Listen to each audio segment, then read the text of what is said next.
All right, so today we're going to be looking at more applications of integration. Specifically, we'll be looking at what are called the volume of solids of rotation.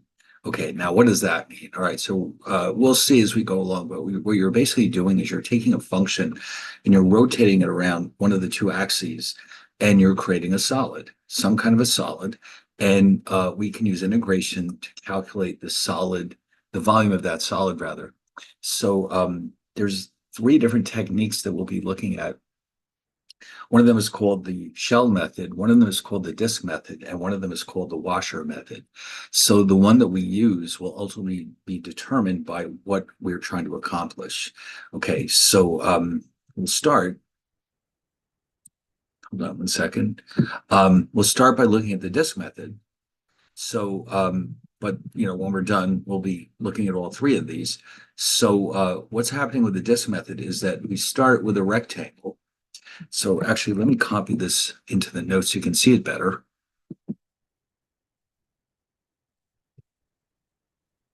Yeah, because those are kind of small. Yeah, here we go. Now you can see it. So here's our rectangle.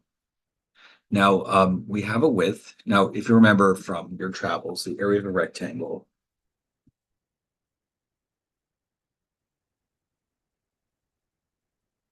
We can express it in a few different ways. I memorize it as base times height.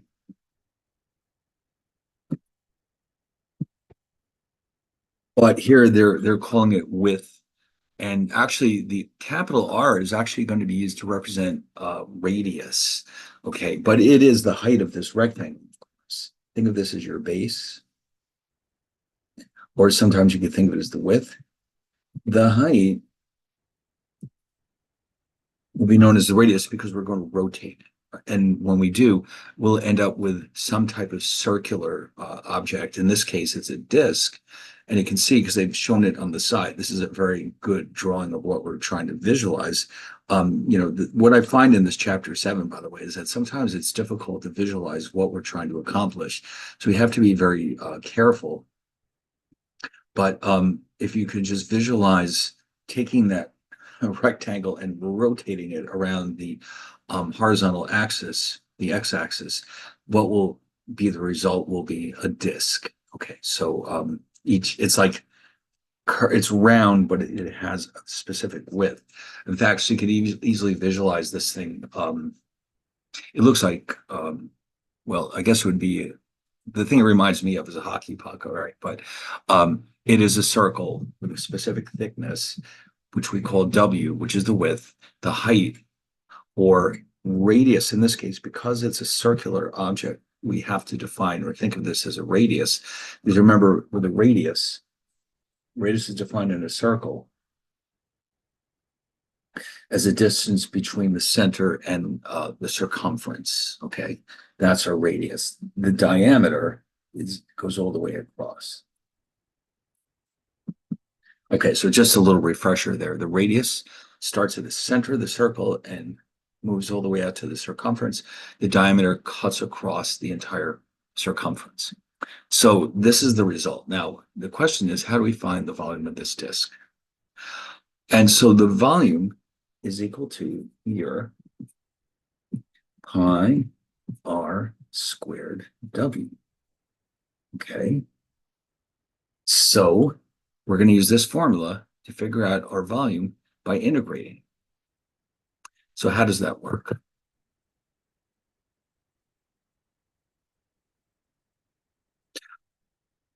So here's the strategy. And let me copy in here so you can see it better. Here's some function or other. And so we have he's calling it a representative rectangle. And the idea here is that each of these rectangles has the same base or width, which is delta x. We have to specify the two endpoints here, and the height or the radius will depend on whatever this function is. And so what they want you to see here is that when you rotate this particular in this particular situation, when you rotate it, you're creating this very interesting shape, um, which is being approximated by n disks. Now, of course, which you can probably imagine where this is going.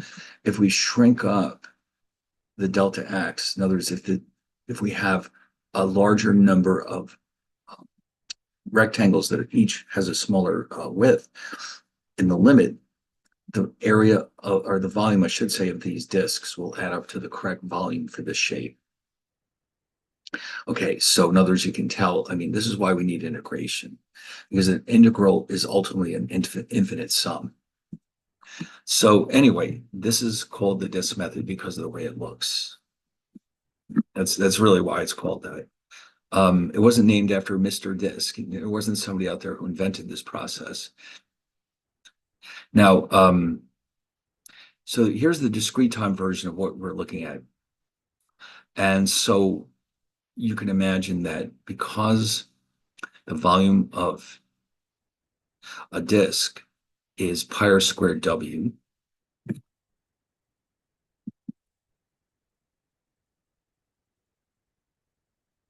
if we have a large number of disks, so you can see here the volume of the solid, we have an index I to refer to each of these disks. Here we got however many disks there are, I equals 1 through n. And for each one, the radius will be a little different. So that's why it's Rxi. The I tells me that this is Xi, and it's going to be different, let's say for X1 versus X2 versus X3, et cetera, et cetera. And then delta X is this width or base of each of these disks. So this is what we have to do. We have to add up all of these disks to come up with our the volume of our solid. But the way it's written here, you can see there's going to be an approximation error because we're going to have a finite number of disks. By integrating, what we have now is an infinite number of disks. And so we're going to wind up with the correct volume by taking the integral of the radius squared, and the limits of integration depend on what area we're considering. So in other words, if we come back here, here's A, here's B, we rotate this around, we do it for each of these infinite number of disks, we add them up, and we ultimately end up with the correct solution. So, and by the way, this can be done in two different directions. We can rotate up and down, which means we're rotating with respect to the x-axis, and then everything is done in terms of x. But if we can rotate from left to right, which sometimes is what we need, we can do the same thing with respect to y. Okay, and you can see in both cases what we're creating is an integral. All right, but I don't know about you, but this one to me is much more natural, but we should be able to do this one as well. All right, so here's an example. Let's copy this picture.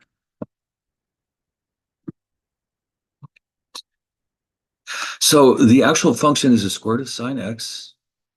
And you can see by the graph, it is defined over the interval from 0 to pi. And the height, the base here is delta x. The height is r of x. That is whatever the function is at that point. And then when they rotate it around the horizontal axis, the x-axis, we'll end up with this shape. Kind of looks like a football, doesn't it? Yes, it does. So anyway, they're going to want to know what is the volume of that football or that shape. Okay, so the radius, because, oh, by the way, I do want to point out one important detail here. If you notice, we're rotating with respect to the horizontal axis. Later on, that will change. So that means that the radius is simply the function at that point. So we're going to write r of x equals f of x.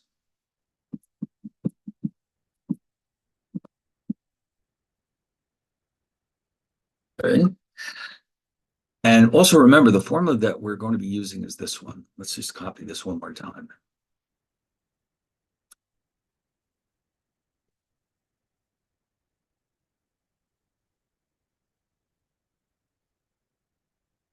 Ah, here it is. Okay, so now A and B, as we've seen, A is going to be 0, B is going to be pi.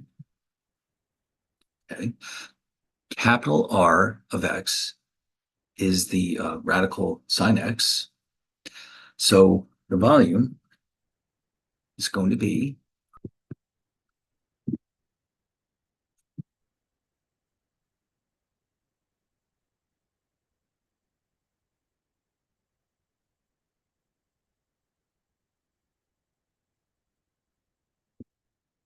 and now we just have to evaluate it.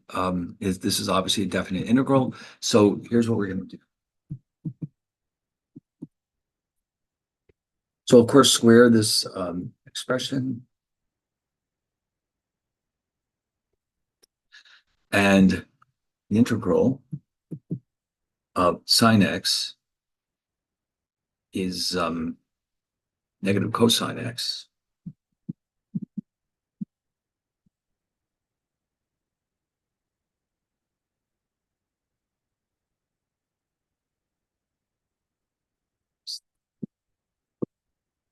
Oh, it gets like this sometimes. There's something about the eraser. It just sometimes it just doesn't want to erase.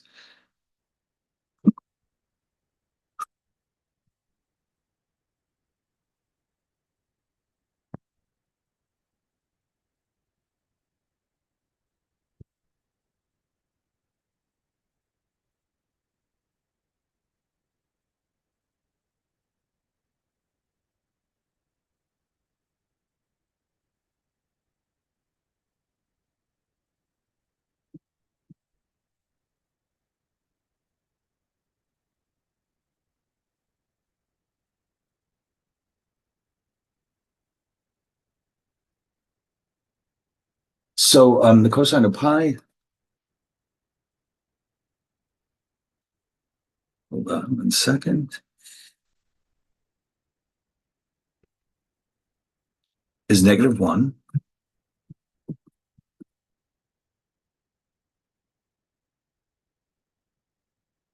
The cosine of 0 is 1.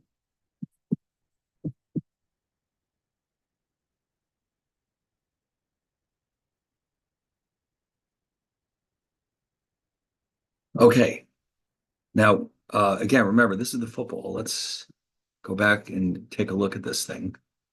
And you see that, yes, it is 2 pi. Now, it's hard to tell just by looking at it. I mean, really, but this is how we carry out the disk method for finding the volume of a solid, which is rotated around either the horizontal or the vertical axis. Later on, we'll see how to extend this to other cases. For example, the washer method doesn't require our rotation to be around the axis. It could be around any arbitrary straight line. But for disk, it's understood that we're rotating around either the horizontal or the vertical axis. All right. Oh, here we are, the washer method. Now you can see what's happened here is that the rectangle is not actually touching on that horizontal axis. So when we rotate it, there's going to be a hole in the middle. Now, I'm not that familiar with tools and such. So the word washer, let's go to the, Google and remind ourselves what that word means. Now, it may think I mean a washing machine. Let's see. Yeah, that's what I was afraid of. Um, but I think, how am I going to do this?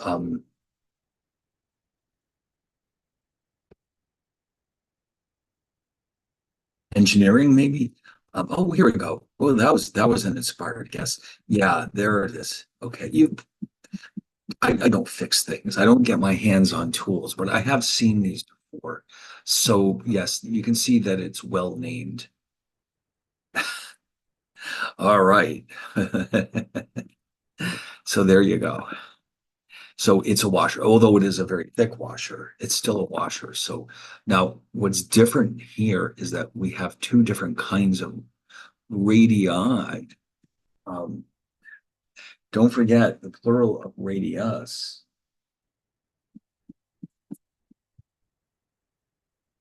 is radii, one of the most bizarre words in the English language. And of course, this is because it's coming from the Latin. Um, so we've got what's called an outer radius.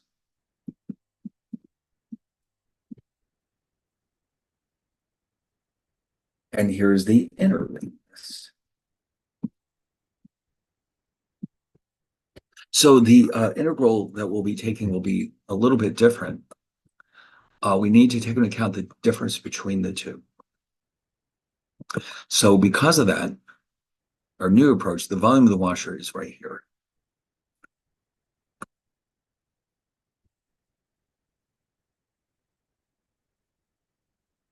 All right, so you can see the difference between the two, the volume of the disk is simply pi r squared W. So this is the new part for the washer. So that'll affect, it'll change the integral that we'll use to come up with our solutions. Okay. So here's an example. You can see you've got whatever this function is. We're going to rotate it around the horizontal axis, and we're going to wind up with this cone, I guess, on the side. And this is what we're ultimately going to do now. Okay, so you can see the difference between the two. You get this out of here.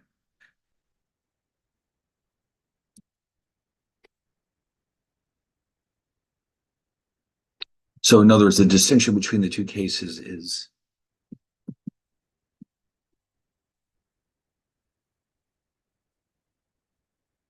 right. Okay, great.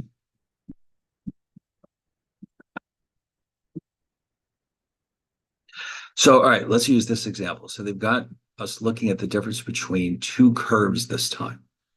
Okay, so the top curve is y equals radical x.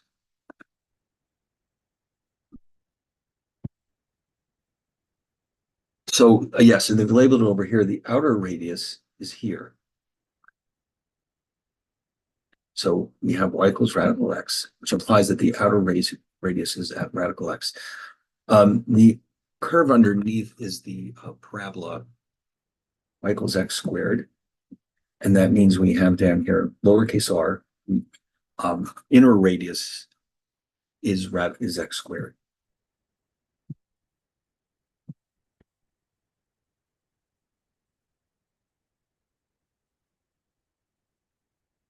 Okay, now of course, again, what they've already done for us very nicely is they've set the two functions equal to each other to determine where they cross each other. We'll need that information in order to do this. So in other words, you can see that they cross when x equals 0 and when x equals 1. Now we could have done that ourselves, and we probably will from now on, but they decided to help us a little bit here. So what are we going to do here to find the volume?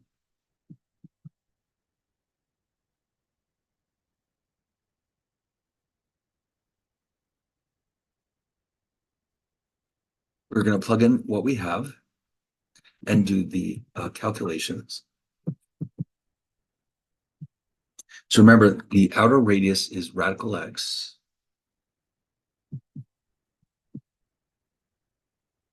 There is x squared.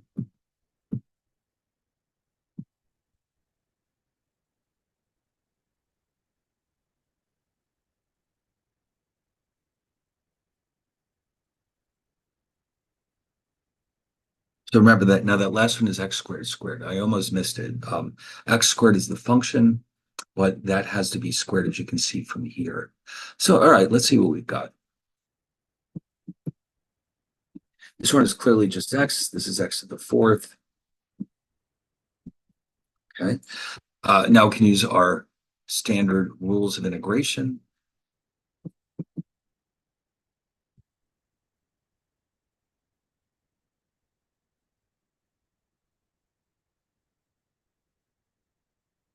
Evaluated between 0 and 1. Okay, so based on the fundamental theorem of calculus, we're actually going to do this.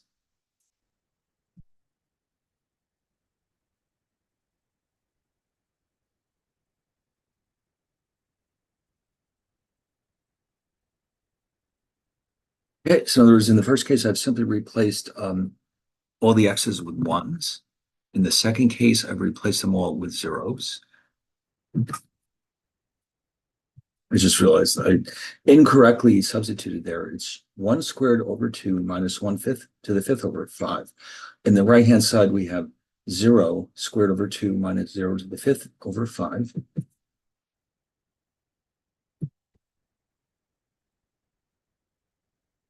Okay, so we'll find a common denominator. Let's use 10.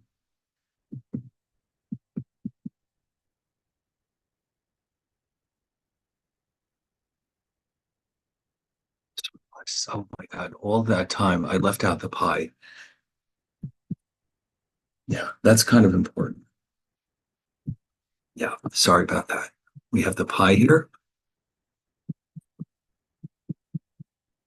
And then we ultimately end up with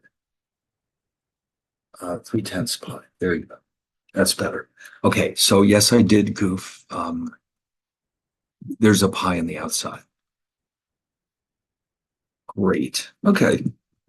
So that is our washer method. And again, the difference between the two is that we now suddenly have this so-called inner radius. Now, this is, you can see that the disk method is a special case of the washer method, where in the disk method, there is an inner radius, but it's just 0. So we don't need to worry about it. Okay. Now here's where it gets a little messy. You've got a curve, you've got basically two parts to this function. It's defined differently. And not only that, but we're going to rotate it from left to right. So this one is going to be a bit challenging, to say the least. Now, by the way, and then we're going to, when they give you one of these problems in WebAssign, this is how they're going to express it. Find the volume of the solid formed by revolving the region bounded by, and then they'll give you a bunch of information about the y's and the x's. There'll be functions and there'll be constants, and then they have to tell you which axis we're revolving it around. Now here, this monstrosity is much more complicated because we're rotating it from left to right, which means with respect to y. So we have to write everything in terms of y. And then, and also the concept of the radius instead of being vertical is horizontal. So we have to treat these as two separate functions, or we can treat it as two separate functions. This is just a square, basically. Then on top of that, we have this curve, and this whole thing will get revolved around the vertical axis. So in this region, the function is just 1. See, by the way, it's the x goes from 0 to 1. Okay. So the capital R, the radius in this direction is 1.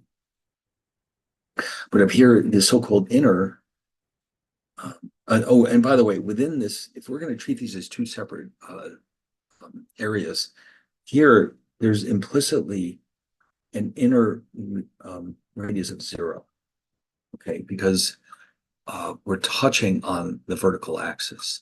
So down here we have verticals 1, lowercase r 0. But up here, the function itself is radical y minus 1. Okay, so it's written in terms of x, and x equals radical y minus 1. So that being the case, the inner radius is radical y minus 1. The outer is very simply 1 because it reaches all the way out to this vertical line. All right. And then, so we're going to have two different integrals here, basically. Now, they did go over this with us a little earlier. Yes, in other words, we're going to use this one, except that we have the inner radius to deal with.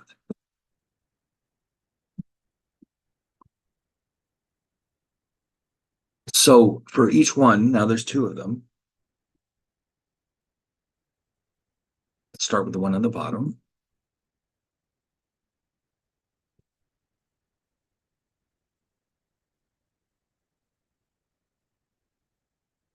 Now we have to be careful here because when we look at the limits of integration, we're thinking in terms of y's rather than x's.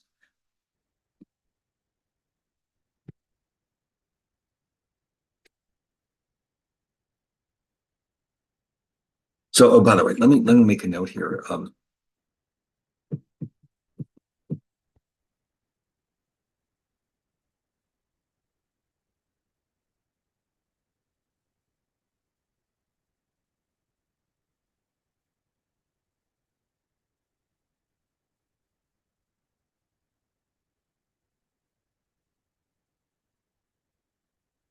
right, excellent. Okay, here we go. So the outer, we know the outer, no, this one is easy because the outer radius is 1, the inner is 0.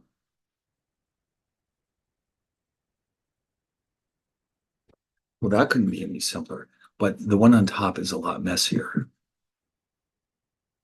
So here we're going from 1 to 2. The outer radius is 1, but the inner radius is this.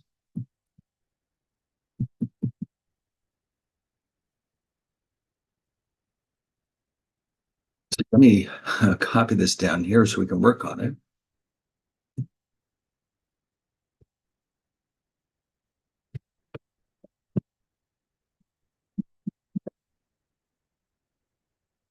Now, it's been my experience with these types of problems that the integrals themselves are usually the easiest part of these problems. It's setting it up that's really the headache, especially because sometimes when they describe these problems, it may not be obvious what the shape looks like. Um, that could be more of a headache than actually setting up these integrals. But all right, anyway, let's see what we've got. So 1 squared minus 0 squared, this is just dy.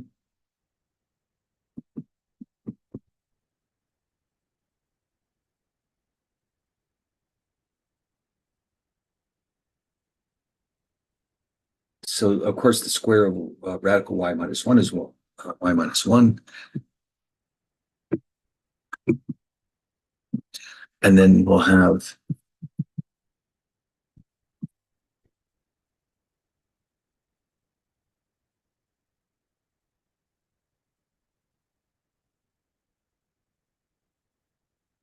okay.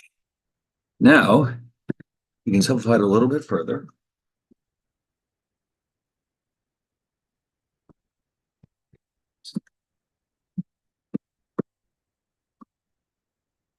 Yeah, there it goes again.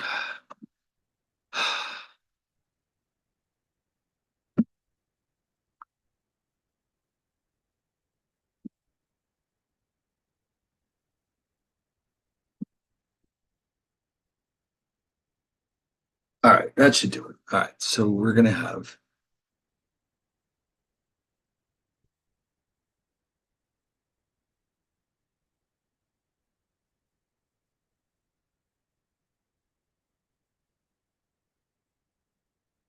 all right, so we've integrated using the power rule. And so what do we have?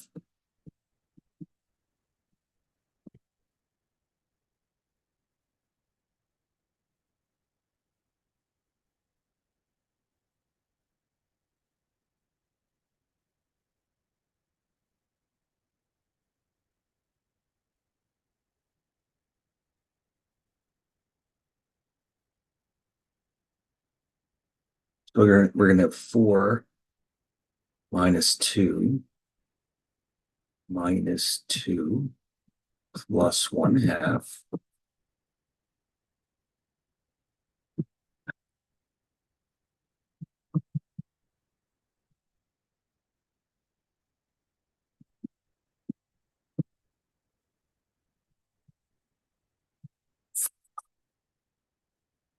Okay, so now we're going to consider a new type of situation. We're going to try to find the volume of a solid which has a specific cross section. Okay, now, what does that mean? Well, here's an example of that. We have this very bizarre shape. And so you can see there, although it's not the best picture I've ever seen, that you could actually imagine slicing it like a piece of cake, I guess. And so when you slice it, and by the way, you can slice it with respect to either the horizontal or vertical axis. In the limit, as you add up all these slices that you created, you'll end up with the correct volume for this solid. Now, if you look carefully at this graph, you'll also notice something else that's different than what we've been seeing. It's a three-dimensional graph where we've got the x and the y axes down here. The height would be the third or the z-axis. That is what represents the volume. And so you got three dimensions going on here. So we have slices in this example with respect to the x-axis. And then on the next slide, they show you what the slices would look like with respect to the y-axis. Okay, so in other words, to find the volume of the solid, we're going to create a formula for this cross-section, and then we're going to integrate across the entire interval here, and that will give us the solid that we're looking for.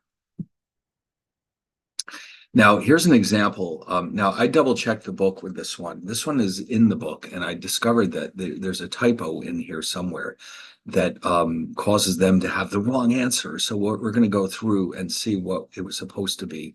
So anyway, here's what we have to visualize. Here we have an equilateral triangle. This is what it looks like. This is going to be the cross-section for the shape. Okay, so now an equilateral triangle means that all the sides are equal, of course.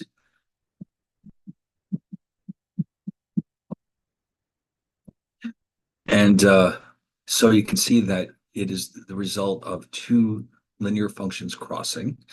And so the interval of interest for us here is everything from x equals 0 to x equals 2. And it looks, you can see kind of by looking at it, that it is an equilateral triangle.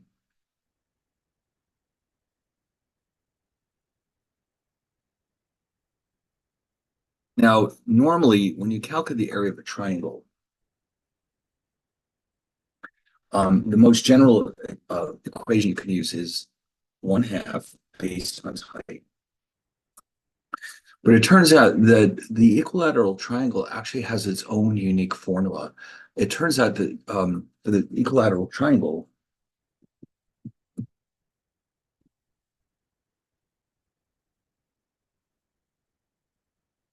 area is simplified to radical 3 over 4 times the side. Sometimes they call it the side. The side, any one of those sides would be the same number squared. That will give us the answer we're looking for. Okay, so you can think of it as the base as well, because the base, this would be our base. And it's just one of the sides. So you could also write this formula as area equals radical 3 over 4 base squared. Okay, because now we're going to need that, because remember, the whole purpose of this technique is to take the cross sections and create a formula, and then we're going to integrate across the entire interval of interest to come up with the volume of the solid that we're creating by rotating this thing around one of the axes. All right, so what are we doing with this one?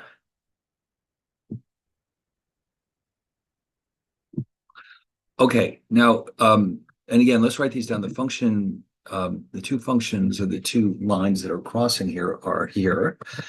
And let's copy these into the notes.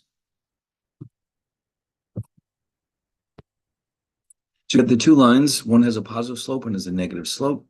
And then we're only interested in the positive x's and where they cross these two. So whatever integral we end up with, the lower and the upper limits will be 0 and 2. So the way this works is relatively simply, the formula that we'll be using is this. Right there. Because we're actually calculating the cross sections with respect to the x-axis, that means that we're rotating around the x-axis, and the volume of the solid that we're creating is right here. It's that simple. We're just integrating literally over the area of the cross sections across the interval from A to B. Okay, so what would be the area of that? Now, by the way, one more thing we do need to mention here is that the base of this triangle, no matter where we are, no matter what x we're looking at, the base in this case is the difference between f of x and g of x. Okay, now of course it'll be different for each case. Every one of the triangles that we'll be creating here to create this solid will have a different area. Let me go back and find it. Yeah, I find this graph isn't terribly helpful, but let's take a look at it. It looks a little bit better there. So you can see there's the triangles, and there's going to be an infinite number of triangles from x equals 0, which is here, to x equals 2 here. And so as we create all these triangles and add up their areas, we'll end up with the correct volume. Although again, it's hard. It takes some getting used to, let's just say. So anyway, so we're going to calculate the base for these triangles.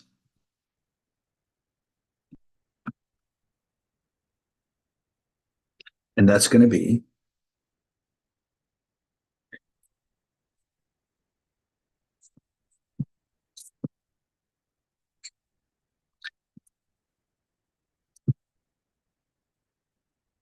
let me just make that a little neater. There we go. Okay.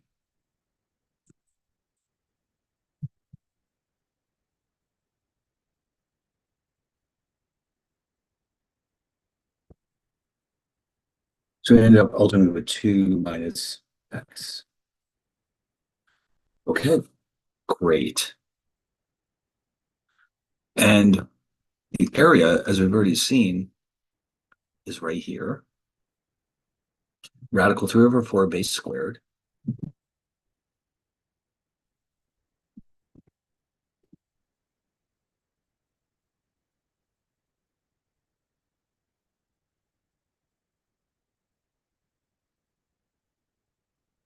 All right, so I think it would be a sensible thing to do to expand that 2 minus x squared.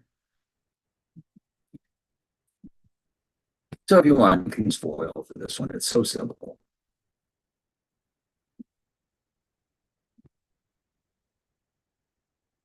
Or minus 2x minus 2x x squared. So that adds up to 4 minus 4x plus x squared. That would be the squared base. And then we still have this constant radical 3 over 4. So if you remember, the volume is nothing but the integral of a over the interval from a to b. So in other words, here,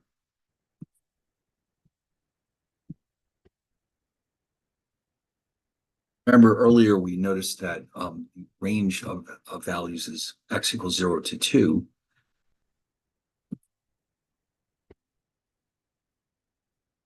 Is radical 3 over 4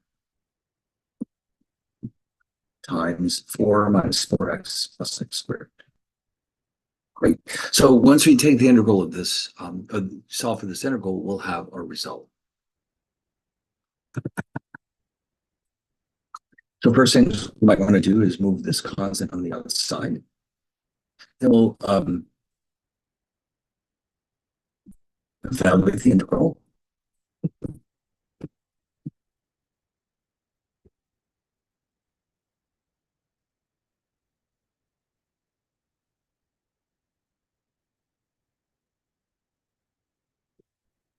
All right. Now, maybe we'll simplify it just a little bit.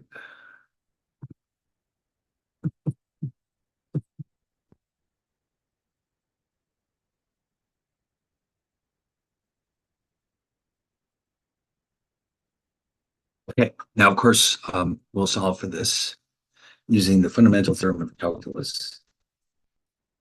We'll substitute 2 in first.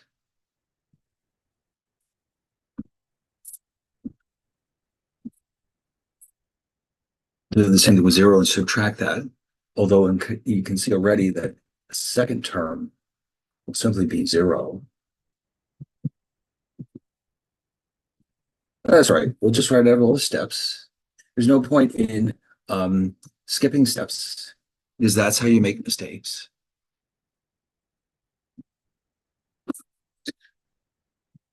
Okay, so yes, these do go to 0. So we're going to wind up with radical 3 over 4, 8, it's 8 plus 8 thirds minus 0. So we have radical 3 over 4.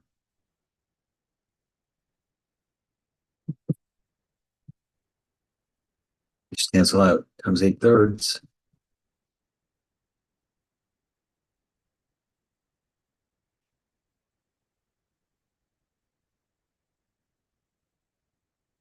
Okay, well, you know what? It looks like I was wrong. I thought they had the wrong answer for some reason. I guess no, they don't, because that is the right answer. That's the answer they gave us.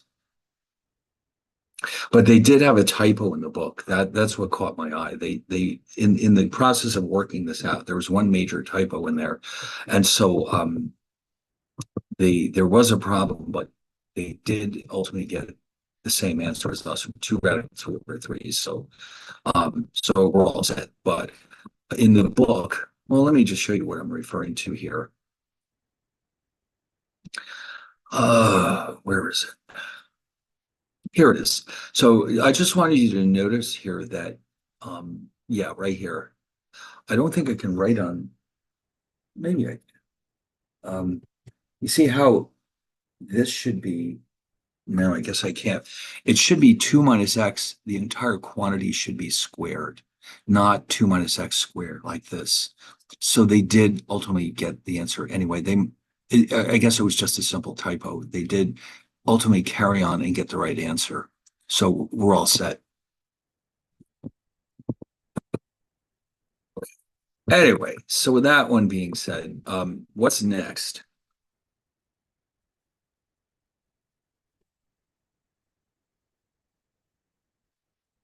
So now the big challenge here is finding what we're trying to visualize what this thing looks like.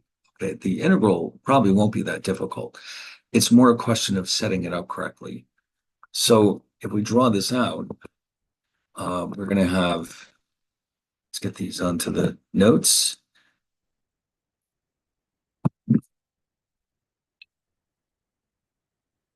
Oh, I wanted to do that. We have to, sometimes it works well, sometimes it doesn't.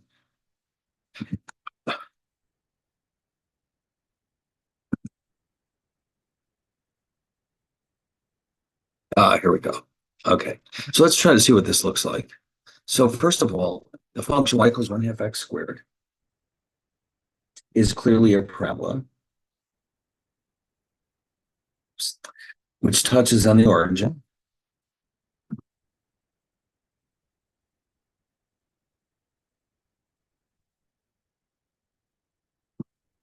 Just gonna start this one all over again. The eraser is just getting worse all the time.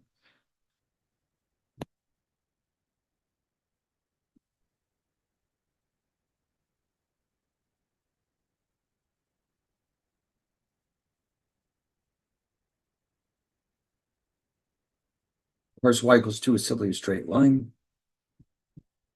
And let's pay attention here to where the two cross.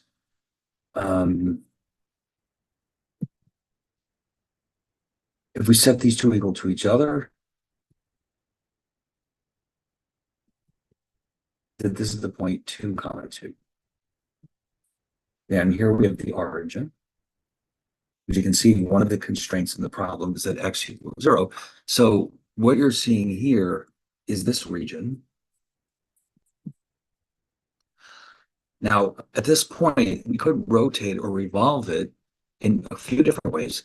They want us, to look back at the question, to revolve it around the line y equals 2. Okay. So in other words, it's going to be moving in this direction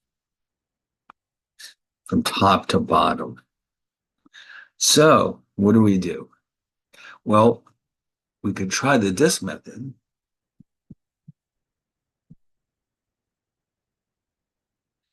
Because the axis of rotation is part of the area that we're rotating. In other words, remember the washer method was good for things like this.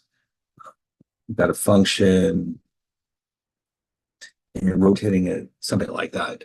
But when something in a case like this, the disk method is just as good. And so the only thing we have to watch out for is we have to define what we mean by the radius. So the disk method, there's only one radius we can obtain with our representative rectangle. And so you can see by looking at it that we go from y equals 2 down to y equals 1/2 x squared. So that radius is the vertical distance between them.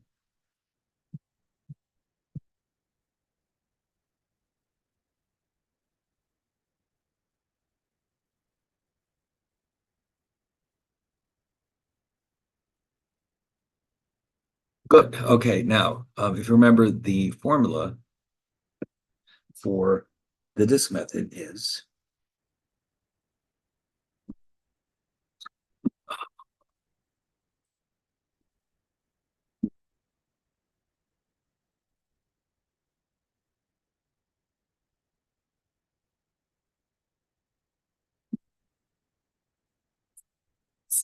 so let's plug in the numbers we have. Remember, the range of values for x, in other words, the lower and the upper limits of integration are going to be 0 and 2, as we've seen up here.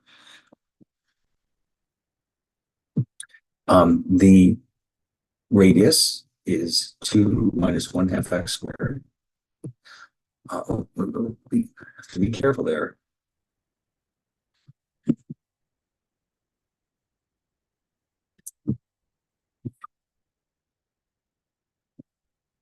Because this is the radius, but now we have to square that. And then we have dx. Okay. So once we got this set up, actually the rest will be very straightforward. The only thing is we do have to square that term first.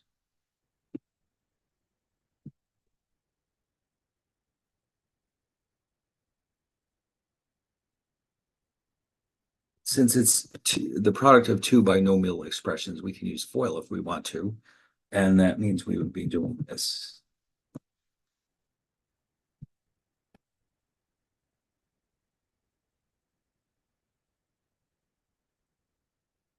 F for O is minus x squared.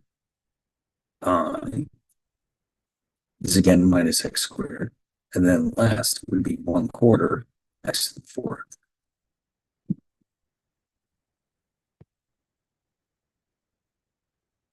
Okay, great. So that's what we're integrating.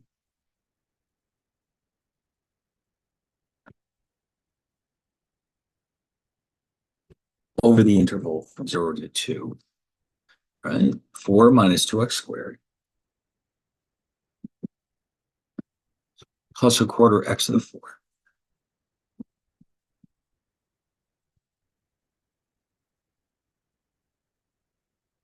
Here we go.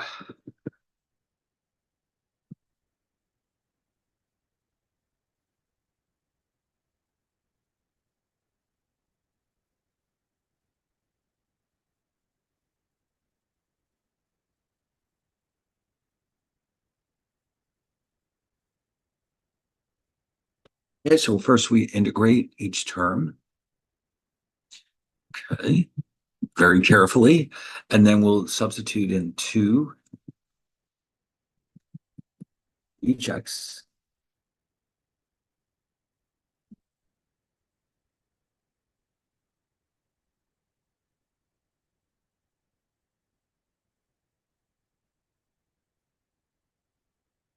Now, we actually need to do the same thing for zero, but of course you can see those will all drop out. I'll just write them in here anyway, just for completeness sake.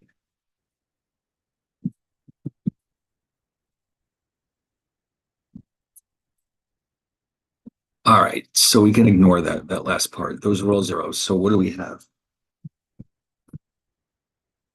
Eight. This one is going to be 16 thirds. Then we're going to have 32 twentieths. Wow, this one's going to be a mess. Um, why don't we do this? I'll tell you what, let's do this. Let's reduce this one to 8/5. Now we need a common denominator. Let's go with 15.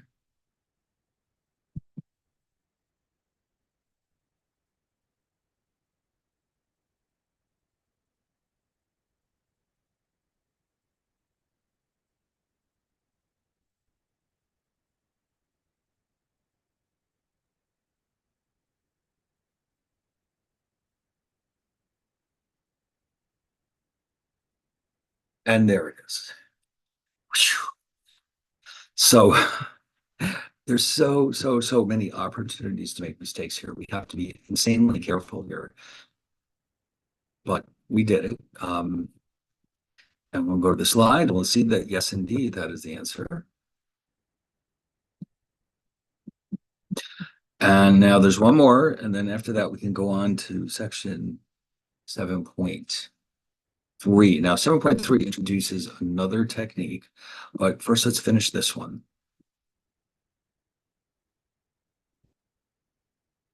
Okay, so here's what we know.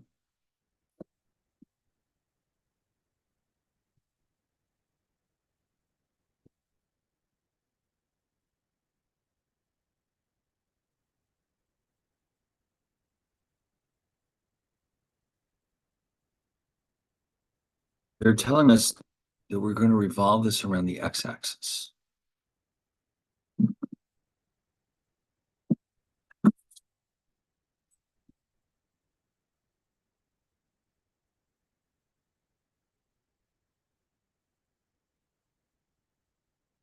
All right, so let's see if we can visualize. Now, y equals 1 over x is a very complicated function, to say the least.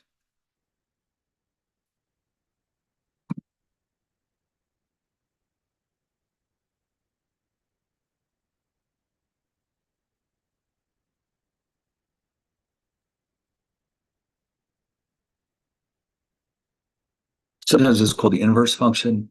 Now, if you notice, though, the range over which we're studying this is from y equals 0. So we can ignore this part down here in the bottom left-hand corner. And we're also interested only in the areas between x equals 8 and 10. So it's going to look something like this.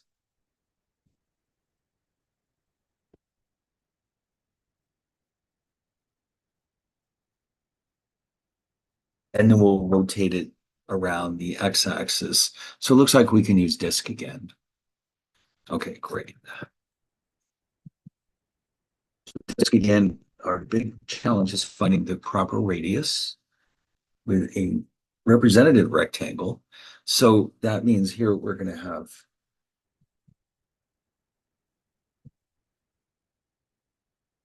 just 1 over x. Okay, great.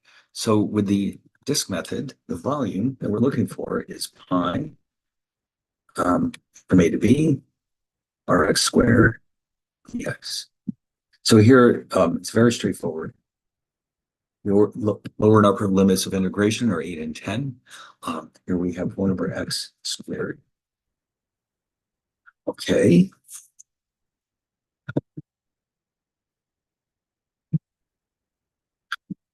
So let's see. I'm just going to rewrite it slightly.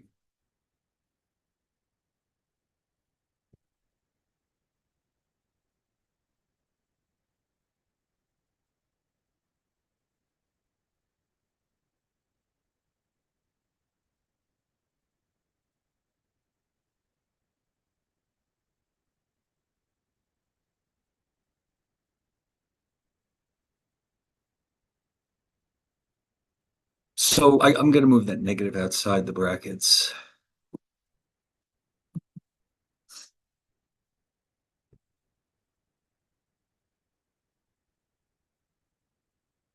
So here's what we have. We have 1/10 minus 1/8.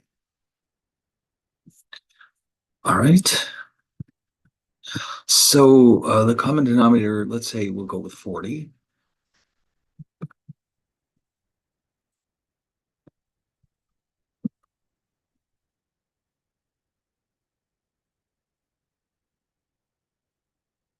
Oh, sorry, what am I doing? This is not 40. It's just 4.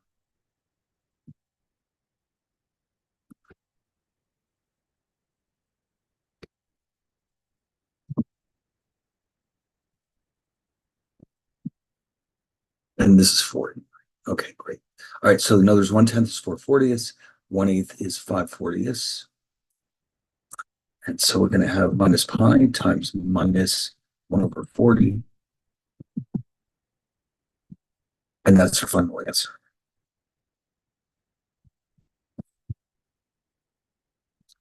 Okay, so we can confirm that with the slides. And there we go. All right, beautiful. Okay, so actually we got a lot of ground covered here because we looked at disc and shell, disc and washer and cross-section cases. What's missing is the shell method, which is a little bit more involved, which is why they saved it for its own separate section. And in fact, let me quickly show it to you.